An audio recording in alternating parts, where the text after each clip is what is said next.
Okay. First of all, I'm Don Bays. I'm not a member here at Highland Terrace, but we hope to be very soon. We're actually from Commerce, and we went to church at First Baptist in Commerce, and before that, even Mount Zion out there in Hopkins County. And my testimony is pretty much simple. I have not been a lifelong churchgoer. I came to Jesus at the age of 67 years old, and I'm a few years older now. Actually, I came to Jesus in 2013 at Mount Zion Church out in Hopkins County. I was born in 1946, and shortly thereafter I was sprinkled, christened. I'm not sure what order they do this in, but I was sprinkled, christened, and that was about the limit of my church experience. As a child, though, I had one thing that I don't know how they got there. I'm going to say Jesus probably put them there, but I had a huge collection of little golden books on the Bible. And they covered most of the Bible stories, and I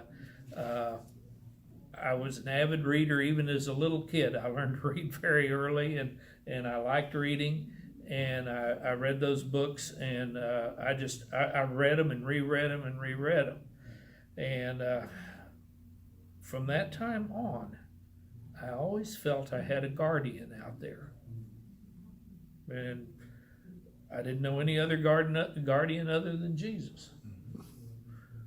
I had not been indoctrinated. My mother had taken me to church a couple of times at a Catholic church, and back in those days it was in Latin, and I had no idea what they were doing, but they did a lot of getting up and getting down, and there was a lot of action going on, and very scary statuary in the church for a little kid, but other than that, I had no idea what was going on in church. But as a little kid, I felt that Jesus was looking over me somehow. My parents didn't go to church. They weren't bad people or anything else. They just they worked and they did what they needed to do. I had a good high school education, and when I got out of high school, I went to East Texas State College in Commerce. And then at some point, I think in my sophomore year, I transferred to Texas Christian University in Fort Worth. And when I was at Texas Christian University, the very first thing they did when I enrolled, they said, when we're making out your schedule, you have to take 3 hours of religion the first 2 semesters you're here. So a total of 6 hours, and I had to go to chapel every Wednesday. Never set foot in a church building, and when I started taking the religious course, I was just grinding my teeth. After the first class, I was enthralled. I really enjoyed it. I mean, I liked the Bible study we had started on in the class, and we took even a survey course of world religions and compared them to Christianity. But they were probably some of the best college coursework I've ever taken in all of my college career. I met my wife, Margaret, in 66, and we got married 2 years later and went back to what's now A&M Commerce, East Texas State, and I started graduate school there, and I was kind of in the process of hiding out from the Army at that time. I'd already been called up, and those that don't know what this was like, this was a cat and mouse game that went on. But I was kept my student deferment until I got reclassified 1A when they figured out I'm going to graduate and you're out of here.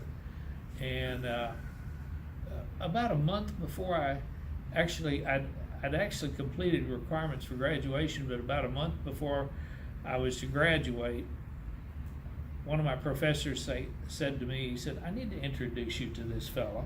You need to meet him. And he is with the Dallas Independent School District. And I said, okay, I'll talk with him. And at the time, I told him, I said, I'm not a teacher.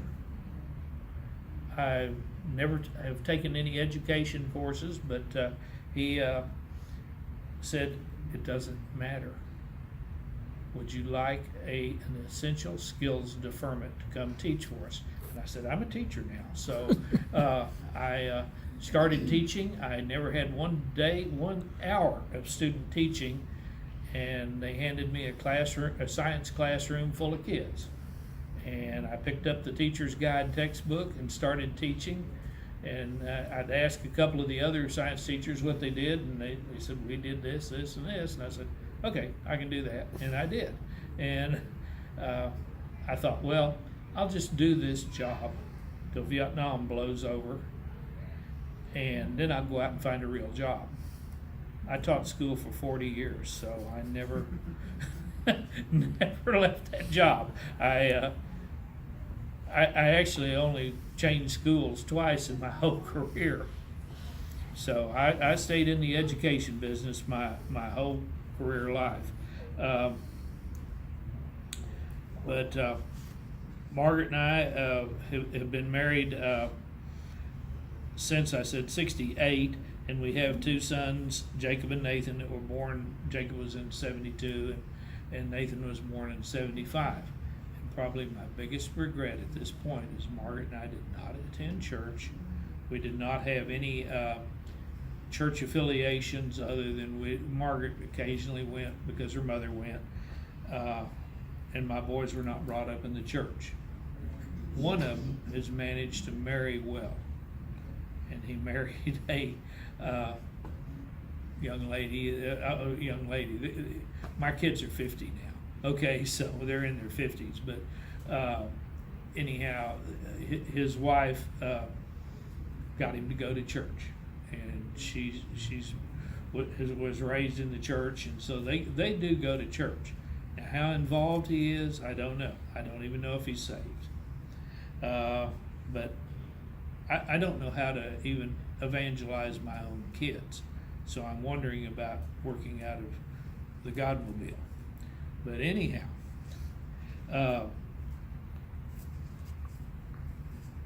let's see, where am I at on this? Okay, we continued to carry on with our life, bought houses, cars, boats, things like that, but we never even got near the front doors of the church. And in 2003, we bought a little farm out in Hopkins County. It was a hobby farm for us, a weekend farm. So when we got out there, we started meeting neighbors. We lived in neighborhoods in the Garland area and Rowlett for years, never knew who lived next door to us. And, I'd say hi to the guy across the alley, and that was about it. But somehow, the whole time, the Lord was watching over us, and He watched over our family. It wasn't a case of luck. It was a case of He wanted us to carry on because He knew He had some other plans for us down the road. And as we got out there to that farm, we met new neighbors that invited us to a dedication of this little Mount Zion church. And if you don't know where it is, it's out on Highway 11. And we got there at the time they were rebuilding it after it was just literally falling and sinking into the soil itself. So they rededicated the church, and Margaret and I attended the dedication, and we got invited to services, and we enjoyed it. We liked going to the services, and we spent a while doing that, and I even worked with a friend putting a Bible study together out there. Douglas knows him, but we had put a very strangely assembled Bible study. Is that how you put it, Douglas? But it was a very good Bible study. We had 25 people in it, and I mean our attendance every Sunday night was just, we had 25 people every Sunday night, and we even bought the same Bibles. Went over to Mardell and made sure we had the very same Bible, which made some people very angry. because this is my grandma's Bible. But anyhow, they wanted to. Once they figured out what we were doing, we're on page 676, and we were able to do quite well with this Bible study, and people came. But I learned a lot in that Bible study myself. Over the years there at Mount Zion, I met with a pastor after some serious soul searching and told him I wanted to seek salvation. And I didn't know what to do, how to go about it. I had no idea what was involved here. But I thought it was time that I dedicated my own life to Jesus Christ instead of the things I'd been doing all along. So I did accept Jesus Christ in 2013 on one of those cobblestone ice days we had out there trying to keep everything from freezing at the church. And a couple of months later, when the weather warmed up, I got baptized in a horse trough out there, a blue one. But I have a lot of things that I didn't put in my written testimony, but I served as a deacon out there after a few years, and at First Baptist Church in Commerce. We were involved heavily at First Baptist in just church committees and activities, and even putting in a playground there. We enjoyed First Baptist, but it was time to leave, and we did leave it. And I spend my days. I get up and offer my prayers to the Lord, and during the day I may just have to stop what I'm doing. And I found over the years that if I don't involve the Lord in what I'm doing, I don't care if it's putting an oil filter on a car or a tractor or whatever. It doesn't go well. If I just sit down and tell the Lord I want Him to be with me and allow me everything that I do to be to His glory and only to His glory. And this is the offerings I have every day, and I try to keep that standard up. I don't have a huge testimony other than that. And this could be a book, probably an autobiography, but I wanted to keep it short, and I'm sorry it might have been too long. No.